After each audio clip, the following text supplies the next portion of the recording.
Alliances have purposes, but they have to be alliances that fit the interests of the United States and its people. Many of these alliances only create an economic burden on the American people. With $33 trillion in debt, and part of that debt is having unnecessary military bases all over the world. It's not necessary. When you have a large navy, seagoing navy, it's not necessary to have large land forces in Europe. Let me give you a perfect example of countries that claim to have our values, but they don't live our values. Ukraine. Ukraine claims to be a democracy, but yet they've canceled their parliamentary elections. They're canceling their presidential elections. This is something we've never done in our country.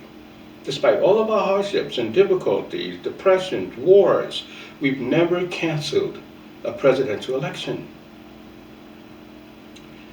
Abraham Lincoln, under extreme stress during our Civil War, 600,000 American casualties, he was on the verge of losing the 1864 elections. And yet he decided that the elections in a democracy have to go forward. So any country, such as Ukraine, claiming to have our values, that cancels its elections when it owns 80% of its own territory and is perfectly capable of sending mail or using the online internet to create a viable election for their expatriates, their refugees that have gone into other countries, that is just not sharing our values.